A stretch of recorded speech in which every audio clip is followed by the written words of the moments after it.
Adapun kontennya ada 4. Pertama kita akan mempelajari apa itu SMK3, apa itu P2K3, terus implikasi penerapan SMK3 bagaimana, dan bagaimana cara mengukur pencapaian penerapan SMK3.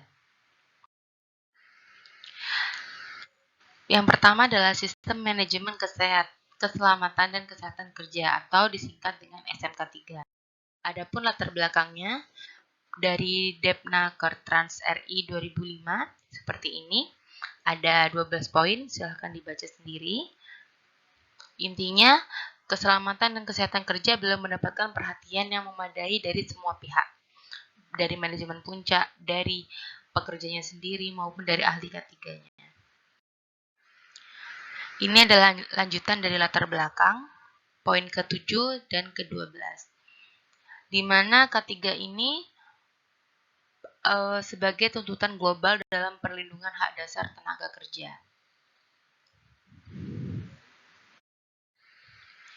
SMK3, pengelolaan K3 dengan pendekatan SMK3 dilakukan dengan cara misal melibatkan seluruh aspek baik tenaga kerja, bahan baku, faktor lingkungan, kemudian planning, organizing, actuating, controlling, terus ada promotif, preventif, kuratif, rehabilitatif. Preventif itu sebelum kejadian, kuratif setelah kejadian gimana. Kemudian ada mendorong peran aktif, mencapai pemenuhan. Silakan selengkapnya dibaca sendiri. Jadi pada materi sebelumnya kita telah membahas tentang budaya K3.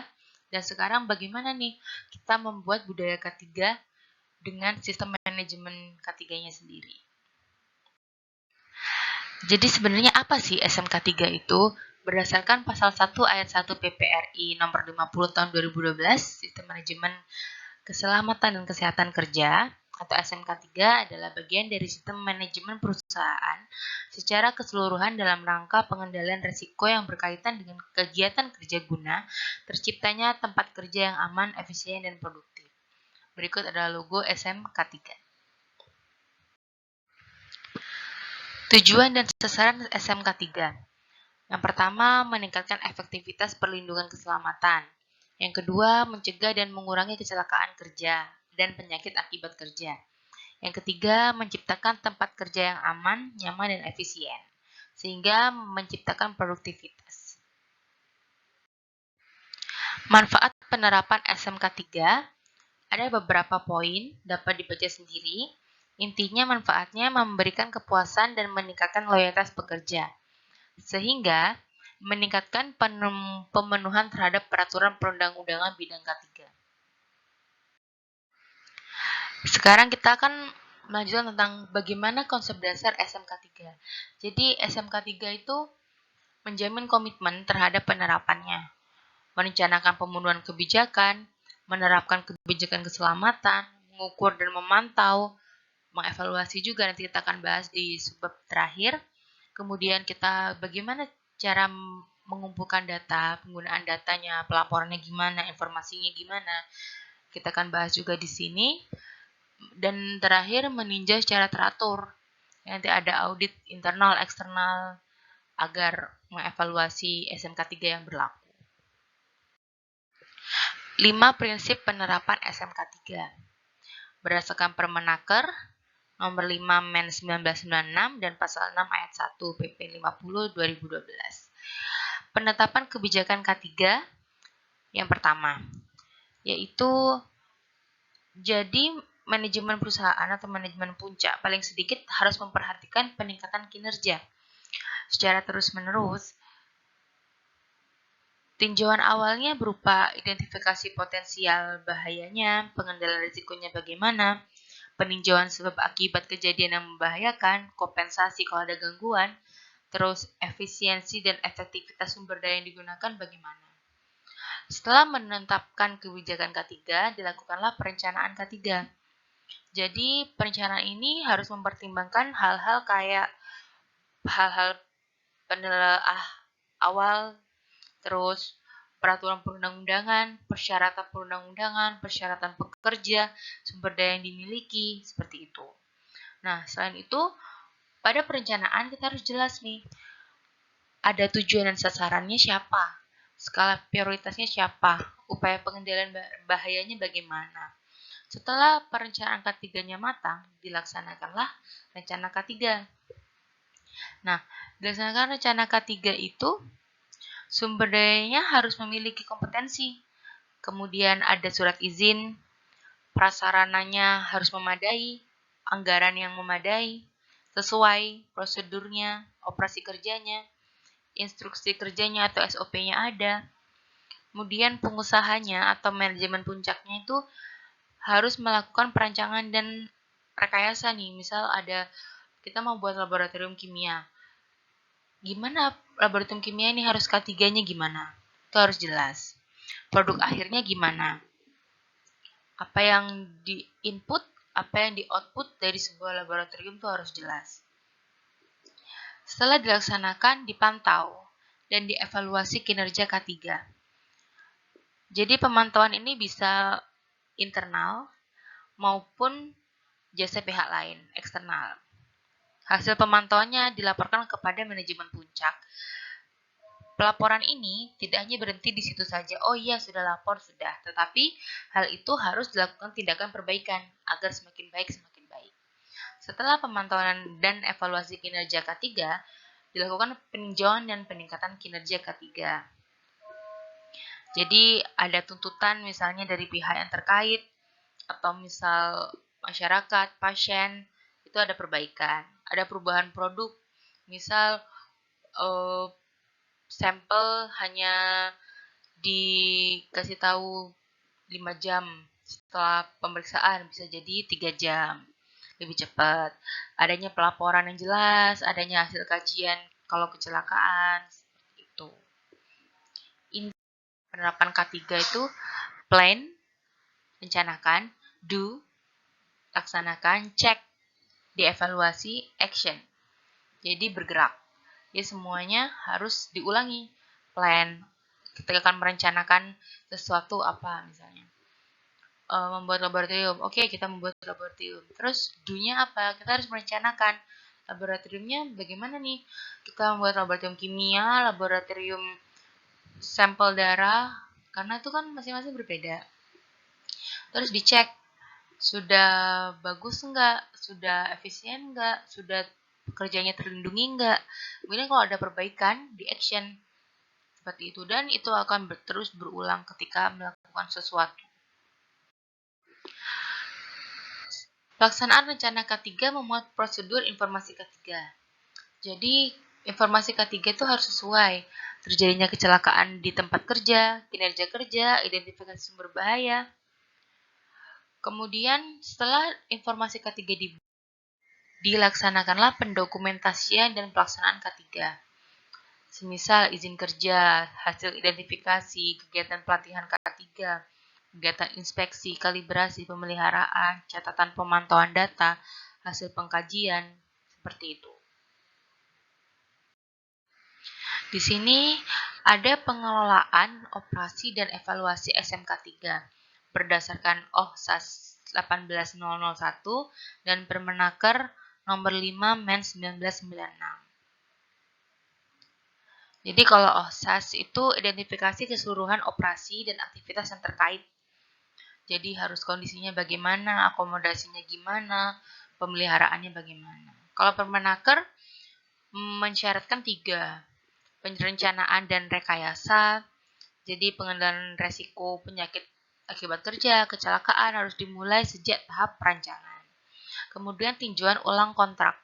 Jadi pengadaan barang dan jasa harus ditinjau ulang untuk menjamin kemampuan laboratorium memenuhi persyaratan K3-nya. Ada pembelian. Sistem pembelian barang dan jasa harus terintegrasi dalam strategi penanganan pencegahan risiko untuk meminimalisir kecelakaan dan penyakit akibat kerja. Kita akan memasuki subtopik kedua, yaitu Panitia Pembina Keselamatan dan Kesehatan Kerja P2K3. Latar belakangnya bagaimana? Sesuai Permenaker nomor Permen per 04 Men 87 pasal 1D adalah P2K3 adalah badan pembantu di tempat kerja yang merupakan wadah kerjasama antara pengusaha dan pekerja. P2K3 mempunyai tugas dan kewajiban memberikan saran dan pertimbangan, baik diminta atau tidak. Dibentuk untuk mencegah terjadinya gangguan keselamatan dan kesehatan tenaga kerja. Organisasi K3 yang harus ada di perusahaan yaitu P2K3. Jadi, jantung dari sukses sistem manajemen K3 ini adalah P2K3. Nah, kriteria pembentukan P2K3 itu ada tempat kerja di mana pengusaha atau pengurus mempekerjakan 100 orang atau lebih. Atau kalau tidak sampai 100, maka bahan atau prosesnya atau instalasinya mempunyai resiko terjadinya peledakan, kebakaran, keracunan, itu harus membentuk P2K3. Keanggotaan P2K3 sendiri dari unsur pengusaha dan pekerja. Susunannya terdiri dari ketua, sekretaris, dan anggota. Sebagai sekretaris P2K3 adalah ahli K3, yaitu tenaga teknis berkeahlian khusus yang membantu pimpinan untuk menyelenggarakan keselamatan kerja, higien, atau pengawasan di bidang K3. Fungsi P2K3 seperti ini. Ada 4 poin. Mengolah data, membantu menjelaskan, membantu pengurus, membantu pimpinan. Jadi misal ada faktor yang mempengaruhi efisiensi dan produktivitas kerja. Harus dibantu nih setiap tenaga kerjanya bagaimana. Dibilanglah ke manajemen puncak.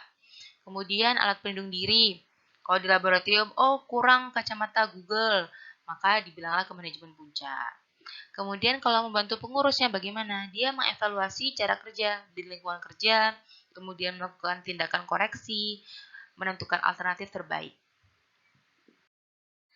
Program kerja P2K3, contoh ada safety meeting, inventaris, identifikasi, laporan pertanggungjawaban, kemudian terhadap kejadian kecelakaan kerja. Kategori penerapan SMK3 yang berimplikasi terhadap kecelakaan kerja ada 4. Yang pertama, SMK3 virtual. Jadi, organisasi ini telah memiliki elemen SMK3 dan melakukan langkah pencegahan yang baik. Namun, tidak memiliki sistem yang mencerminkan bagaimana langkah pengamanan dan pengendalian risiko yang dijalankan. Kemudian ada SMK3 salah arah. Artinya, organisasi ini telah memiliki elemen SMK3 yang baik, tetapi salah arah dalam mengembangkan langkah pencegahan dan penanganannya. Akibatnya, potensi bahaya bersifat kritis bagi organisasi tersebut. Kemudian ada SMK3 acak. Organisasi ini telah menjalankan program pengendalian dan pencegahan risiko yang tepat sesuai realita yang ada. Namun, tidak memiliki elemen-elemen manajemen K3. Jadi, proses pencegahan dan pengendalian tersebut belum tentu berjalan dengan baik. Elemen K3 bersifat acak dan tidak memiliki keterkaitan satu sama lain. Yang terakhir ada SMK3 komprehensif.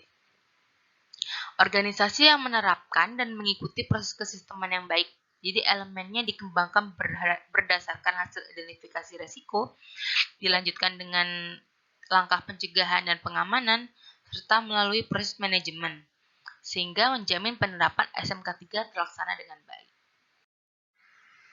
Sekarang bagaimana mengukur pencapaian penerapan SMK3?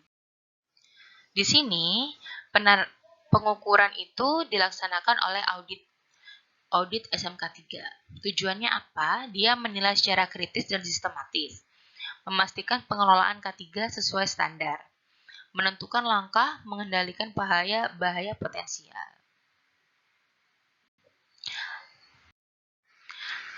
Jenis audit ada internal dan eksternal. Internal itu dilakukan oleh perusahaan sendiri. Jadi kalau misalnya kita punya laboratorium, ya dilakukan oleh pihak laboratorium sendiri. Personilnya harus melakukan audit juga yang terlatih dan berpengalaman. Jadi hasilnya objektif, bukan subjektif. Eksternal oleh badan independen, biasanya dari badan pemerintahan, untuk melakukan penilaian sistem K3 secara objektif. Jadi biasanya hasil dari eksternal audit eksternal ini ada sertifikat penerapan. Elemen audit SMK 3 ada 12, bisa dibaca. Jadi yang satu itu pembangunan dan pemeliharaan komitmen. Pihak manajemen dan seluruh karyawan membangun bersama-sama komitmen tersebut. Kemudian strategi pendokumentasian bisa mengisi instruksi kejadian formulir di pelaksanaan K3, kemudian peninjauan ulang perencanaan atau desain kontrak berkaitan dengan aspek-aspek K3, pengendalian dokumen, dia mengontrol dokumen yang berhubungan dengan aspek K3, pembelian, perusahaan mengintegrasikan aspek-aspek K3 dalam melakukan pembelian, keamanan, semua proses kerja harus aman, pemantauan, pelaporan, pengelolaan material, pengumpulan penggunaan data, audit, kita bahas sebelumnya tadi, pengembangan keterampilan dan kemampuan. Terima kasih atas perhatiannya. Wassalamualaikum warahmatullahi wabarakatuh.